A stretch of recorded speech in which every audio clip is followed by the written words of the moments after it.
ರಾಜ್ಯ ರಾಜಕಾರಣದ ವಿಚಾರಕ್ಕೆ ಬರೋಣ. ಲೋಕಸಭಾ ಎಲೆಕ್ಷನ್ ಹತ್ತಿರದಲ್ಲಿದೆ. ಹೀಗಾಗಿ ನಾನಾ ಲೆಕ್ಕಾಚಾರಗಳನ್ನು ಇಟ್ಕೊಂಡು ಕಾಂಗ್ರೆಸ್ ಅಖಾಡಕ್ಕಿಳಿದಿದೆ. ಅದರ ಭಾಗವಾಗಿ ಡಿ ಕೆ ಶಿವಕುಮಾರ್ ಅವರ ಡೈನಮೈಟ್ಗೆ ಸತೀಶ್ ಜಾರಕಿಹೊಳಿ ಅವರು ಚೆಕ್ಮೇಟ್ ಕೊಟ್ರ ಅಂತ ಅನಿಸ್ತಾ ಇದೆ. ಡಿ ಕೆ ಶಿವಕುಮಾರ್ ವಿರುದ್ಧ ಹೈಕಮಾಂಡ್ಗೆ ಸತೀಶ್ ಜಾರಕಿಹೊಳಿ ಅವರು ದೂರನ್ನ ಕೊಟ್ಟಿದ್ದಾರೆ. ರಾಜ್ಯ ರಾಜಕೀಯದ ಹಿಡಿತವನ್ನು ತಪ್ಪಿಸೋದಕ್ಕೆ ರಣತಂತ್ರ ನಡೀತಾ ಇದೆ. ಲೋಕಸಭಾ ಟಿಕೆಟ್ ಅನ್ನು ಕೊಡಿಸಿ ದೆಹಲಿಗೆ ಕಳಿಸೋದಕ್ಕೆ ಪ್ಲಾನ್ ನಡೆಸಲಾಗ್ತಾ ಇದೆ. ರಾಜ್ಯ ಬೆಳಗಾವಿ ರಾಜಕೀಯದಿಂದ ಹಿಡಿತವನ್ನು ತಪ್ಪಿಸುವಂತಹ ಪ್ರಯತ್ನ ಆಗ್ತಾ ಇದೆ. ಇದರಿಂದ ಅಲರ್ಟ್ ಆಗಿ ಸುರ್ಜೇವಾಲಾಗೆ ಜಾರಕಿಹೊಳಿ ಅವರು ದೂರನ್ನ ಕೊಟ್ಟಿದ್ದಾರೆ. ನನ್ನ ಮಗಳಿಗೆ ಟಿಕೆಟ್ ಕೊಟ್ಟರೆ ಗೆಲ್ಲಿಸ್ತೀನಿ ಅಂತ ಹೇಳಿ ಜಾರಕಿಹೊಳಿ ಅವರು ಹೇಳ್ತಾ ಇದ್ದಾರೆ. ಈ ಕಡೆ ಡಿ ಕೆ ಶಿವಕುಮಾರ್ ಅವರ ರಣತಂತ್ರ ಏನು ಅಂತ ನೋಡೋದಾದ್ರೆ, ಬೆಳಗಾವಿ ರಾಜಕೀಯದಲ್ಲಿ ಹಿಡಿತವನ್ನು ತಪ್ಪಿಸುವಂತಹ ಪ್ರಯತ್ನ ನಡೆಸಲಾಗ್ತಾ ಇದೆ. ಸತೀಶ್ ಜಾರಕಿಹೊಳಿ ಅವರ ಹಿಡಿತವನ್ನು ತಪ್ಪಿಸೋದಕ್ಕೆ ರಣತಂತ್ರವನ್ನು ರೂಪಿಸಲಾಗ್ತಾ ಇರೋದು ಡಿ ಕೆ ಶಿವಕುಮಾರ್.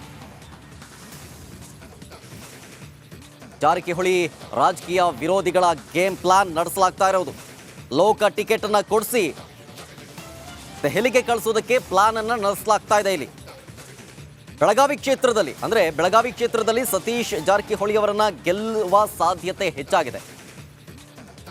ಸತೀಶ್ ಜಾರಕಿಹೊಳಿ ಅವರು ಏನಾದರೂ ಬೆಳಗಾವಿ ಕ್ಷೇತ್ರದಲ್ಲಿ ಗೆದ್ರೆ ಜಿಲ್ಲೆಯಲ್ಲಿ ಲಕ್ಷ್ಮೀ ಹೆಬ್ಬಾಳ್ಕರ್ ಅವರ ಕೈ ಮೇಲಾಗತ್ತೆ. ಅಲ್ಲಿ ಪರೋಕ್ಷವಾಗಿ ಸಿಎಂ ಬಣದ ವಿರುದ್ಧ ಮೇಲುಗೈ ತಂತ್ರವನ್ನ ಹೆಣೆಯಲಾಗ್ತಾ ಇರೋದು. ಡಿ ಕೆ ಶಿವಕುಮಾರ್ ಬಣದಿಂದ ಮೆಗಾ ಪ್ಲಾನ್ ನಡೀತಾ ಇದೆ. ಅದಕ್ಕೆ ಕೌಂಟರ್ ಅನ್ನುವಂತೆ, ಚೆಕ್ಮೇಟ್ ಅನ್ನುವಂತೆ ಡಿ ಕೆ ಶಿವಕುಮಾರ್ ಅವರ ಡೈನಮೈಟ್ಗೆ ಸತೀಶ್ ಜಾರಕಿಹೊಳಿ ಅವರು ಚೆಕ್ಮೇಟ್ ಕೊಟ್ಟಂತಿದೆ.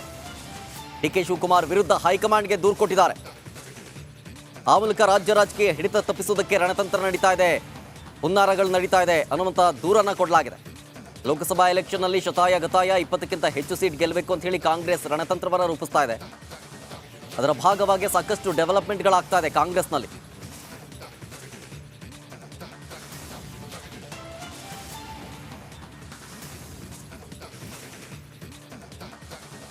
ಇದ್ರ ಬಗ್ಗೆ ಹೆಚ್ಚಿನ ಡೀಟೇಲ್ಸ್ ಕೊಡ್ತಾರೆ ನಮ್ಮ ಪ್ರತಿನಿಧಿ ಬಸವರಾಜ್ ನೇರ ಸಂಪರ್ಕದಲ್ಲಿ. ಬಸವರಾಜ್, ಲೋಕಸಭಾ ಎಲೆಕ್ಷನ್ನಲ್ಲಿ ಶತಾಯ ಗತಾಯ 20ಕ್ಕಿಂತ ಹೆಚ್ಚು ಸೀಟ್ ಗೆಲ್ಲಬೇಕು ಅಂತ ಹೇಳಿ ಕಾಂಗ್ರೆಸ್ ನಾನಾ ರೀತಿಯ ಲೆಕ್ಕಾಚಾರವನ್ನ ಇಟ್ಕೊಂಡು ಅಖಾಡಕ್ಕಿಳಿತಾ ಇದೆ. ಇದೀಗ ಡೆವಲಪ್ಮೆಂಟ್ಗಳಾಗ್ತಾ ಇರೋದು ನೋಡ್ತಾ ಇದ್ರೆ ಇಲ್ಲಿ ಡಿ ಕೆ ಶಿವಕುಮಾರ್ ಅವರಿಗೆ ಚೆಕ್ಮೇಟ್ ಕೊಟ್ರ ಸತೀಶ್ ಜಾರಕಿಹೊಳಿ ಅವರು ಅಂತ ಅನಿಸ್ತಾ ಇದೆ. ಹೈಕಮಾಂಡ್ಗೆ ದೂರು ಕೊಟ್ಟಿದ್ದಾರಲ್ಲ, ಯಾವ ರೀತಿ ಏನೇನು ದೂರು ಕೊಟ್ಟಿದ್ದಾರೆ ಅಂತ ಹೇಳಿ? ಶರತ್ ಸರ್, ರಾಜ್ಯದಲ್ಲಿ ಕಾಂಗ್ರೆಸ್ ಸರ್ಕಾರ ಬಂದು 6 ತಿಂಗಳು ಕಳೀತಾ ಇದೆ. ಅದರಲ್ಲೂ 3 ತಿಂಗಳಿಂದ ಡಿಸಿಎಂ ಡಿ ಕೆ ಶಿವಕುಮಾರ್ ಮತ್ತು ಸಚಿವರು ಸತೀಶ್ ಜಾರಕಿಹೊಳಿ ಮಧ್ಯೆ ಒಂದಷ್ಟು ಆಂತರಿಕ ಸಂಘರ್ಷ ಏನಿದೆ ಅದೊಂದಷ್ಟು ಮೇಲಿಂದ ಮೇಲೆ ಬೆಳಕಿಗೆ ಬರ್ತಾನೆ ಇದೆ. ಯಾಕಂದ್ರೆ ಕಳೆದ 2-3 ತಿಂಗಳಿಂದನೂ ಕೂಡ ಸತೀಶ್ ಜಾರಕಿಹೊಳಿ ಒಂದು ರೀತಿಯಲ್ಲಿ ಅಸಮಾಧಾನದಲ್ಲೇ ಇದ್ದಾರೆ. ನನ್ನನ್ನ ತುಳಿಯುವಂತ ಪ್ರಯತ್ನಗಳು ಆಗ್ತಾ ಇದ್ದಾವೆ ಮೇಲಿಂದ ಮೇಲೆ ಅನ್ನುವಂಥದ್ದು ಅವರ ಒಂದಷ್ಟು ಅಸಮಾಧಾನಕ್ಕೆ ಕಾರಣ ಆಗಿರ್ತಕ್ಕಂಥದ್ದು. ಮತ್ತು ಡಿಸಿಎಂ ಡಿ ಕೆ ಶಿವಕುಮಾರ್ ಅವರು ಬೆಳಗಾವಿ ರಾಜಕಾರಣದಲ್ಲಿ ಮೂಗು ತೋರಿಸುವಂತ ಕೆಲಸವನ್ನ ಮಾಡ್ತಾ ಇದ್ದಾರೆ ಅನ್ನುವಂಥ ಒಂದಷ್ಟು ಆತಂಕಗಳು ಇದ್ದೇ ಇದಾವೆ. ಆ ನಿಟ್ಟಿನಲ್ಲಿ ಶಕ್ತಿ ಪ್ರದರ್ಶನವನ್ನು ಕೂಡ ಹಿಂದೆ ಶಾಸಕರನ್ನ ಟೂರ್ ಕರೆದುಕೊಂಡು ಹೋಗುವಂತ ಲೆಕ್ಕಾಚಾರದಲ್ಲಿ ಸತೀಶ್ ಜಾರಕಿಹೊಳಿ ಅವರು ಇದ್ರು.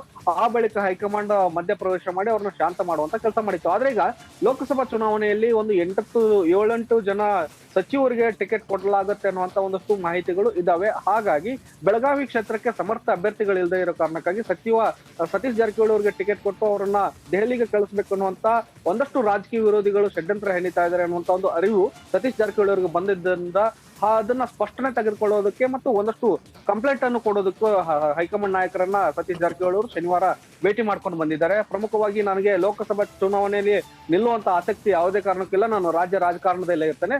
ಟಿಕೆಟ್ ಒಂದು ವೇಳೆ ಕೊಡೋದಾದ್ರೆ ನನ್ನ ಮಗಳಿಗೆ ಕೊಡಿ, ನಾನು ಗೆಲ್ಲಿಸ್ಕೊಂಡ್ ಬರುವಂತ ಕೆಲಸವನ್ನ ಮಾಡ್ತೇನೆ ಅನ್ನುವಂತ ಮಾತನ್ನ ಸತೀಶ್ ಜಾರಕಿಹೊಳಿ ಅವರು ಹೇಳಿದ್ದಾರೆ. ಮತ್ತು ಪದೇ ಬೆಳಗಾವಿ ರಾಜಕಾರಣದಲ್ಲಿ ಡಿಸಿಎಂ ಡಿ ಕೆ ಶಿವಕುಮಾರ್ ಅವರು ಮೂಗು ತೋರಿಸುವಂತ ಕೆಲಸವನ್ನ ಮಾಡ್ತಾ ಇದ್ದಾರೆ ಮತ್ತು ನನ್ನ ಬಲ ಕುಗ್ಗಿಸುವಂತ ಕೆಲಸವನ್ನ ಮಾಡ್ತಾ ಇದ್ದಾರೆ. ಒಂದು ವೇಳೆ ಇದು ಹೀಗೆ ಮುಂದುವರೆಸ್ಕೊಂಡು ಹೋದ್ರೆ ನನ್ನ ಶಕ್ತಿ ಪ್ರದರ್ಶನವನ್ನ ನಾನು ಮಾಡ್ಲೇಬೇಕಾಗತ್ತೆ, ನಾನು ಮತ್ತೆ ಶಾಸಕರನ್ನ ಒಗ್ಗೂಡಿಸುವಂತ ಕೆಲಸವನ್ನ ಮಾಡ್ತೇನೆ ಅನ್ನುವಂತ ಒಂದು ಎಚ್ಚರಿಕೆಯನ್ನು ಕೂಡ ಹೈಕಮಾಂಡ್ ನಾಯಕರಿಗೆ ಕೊಟ್ಟು ಬಂದಿದ್ದಾರೆ. ಮತ್ತು ನನಗೆ ಲೋಕಸಭಾ ಟಿಕೆಟ್ ಅನ್ನ ಯಾವುದೇ ಕಾರಣಕ್ಕೂ ಘೋಷಣೆ ಮಾಡಬೇಡಿ, ನಮ್ಮ ಕುಟುಂಬಕ್ಕೆ ಕೊಟ್ಟರೆ ನಾನು ಖಂಡಿತವಾಗಿ ಕೆಲಸ ಮಾಡಿ ಗೆಲ್ಸ್ಕೊಂಡ್ ಬರುವಂತ ಕಾಯಕವನ್ನ ಮಾಡ್ತೇನೆ ಅನ್ನುವಂತ ಮಾತನ್ನು ಕೂಡ ಸತೀಶ್ ಜಾರಕಿಹೊಳಿ ನೇರವಾಗಿ ರಣದೀಪ್ ಸಿಂಗ್ ಸುರ್ಜೇವಾಲಾ ಅವರಿಗೆ ಹೇಳಿ ಬಂದಿದ್ದಾರೆ. Thank you Basavaraj ಡೀಟೇಲ್ಸ್ಗಾಗಿ.